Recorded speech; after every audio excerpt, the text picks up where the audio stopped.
Behind the shadowed corners in the dawning of our years, we played among our memories of happiness and tears. We walked along the seafront, two children hand in hand. And if you believed in magic, then you lived in a magic land.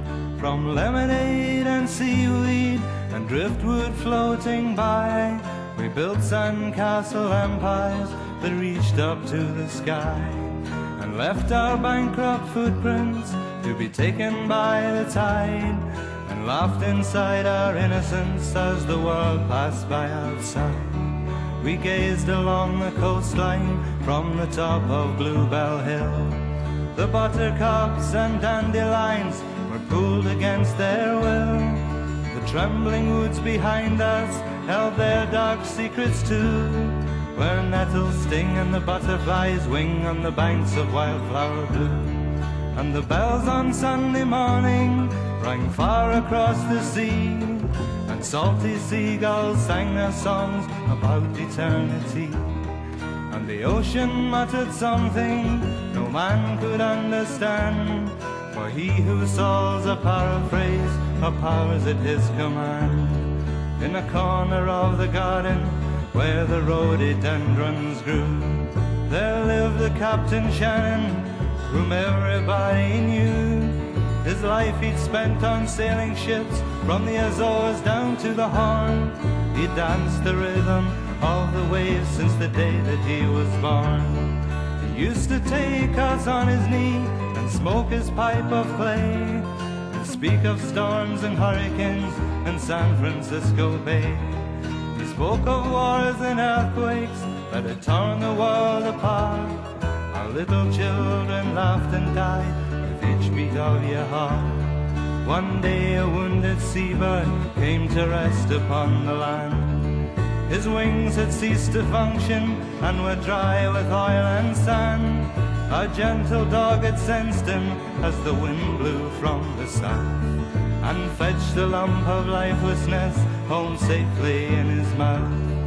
In the stroke of every hour the oily bird was bathed, for Captain Shannon saw the bird and knew he could be saved. In a few days he became quite well and quickly learned to fly, flew off towards the sunset and left us wondering why. And we prayed there every morning, my tiny friend and I, looking out across the ocean beneath the clear blue sky, where the telescopic islands are half hidden in the mist. They broke the dim horizon where the sea and heaven kiss.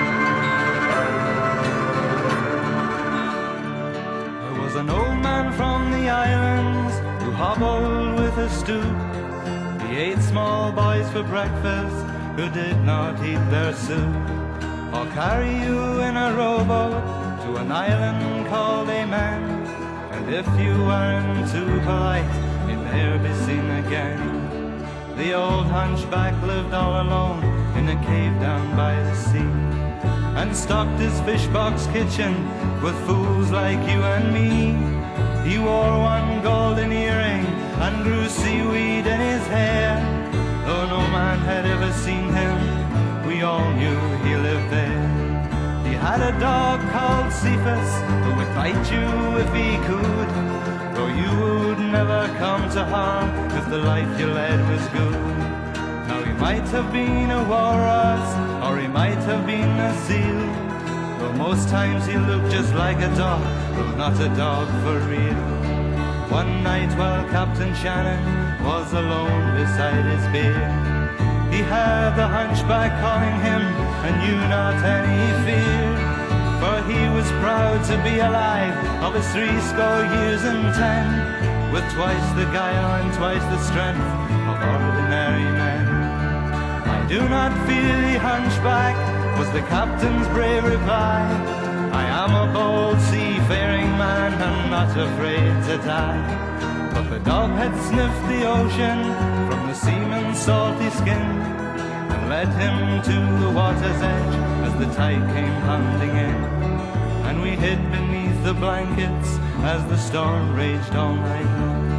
And once or twice we thought we heard the hunchback's mournful song, but we were children freshly launched upon the seas of life, and the news of Captain Shannon's death cut deeply like a knife. What happened on the beach that night has never been quite clear, for no one heard his helpless cries or saw him disappear. But we all knew who had been there was as plain as it could be, by his usual trail of seaweed down the beach and out to sea. And the bells on Sunday morning rang far across the sea, and salty seabirds sang their songs about eternity, and the ocean muttered something no man could understand, for he who solves or paraphrase are powers at his command.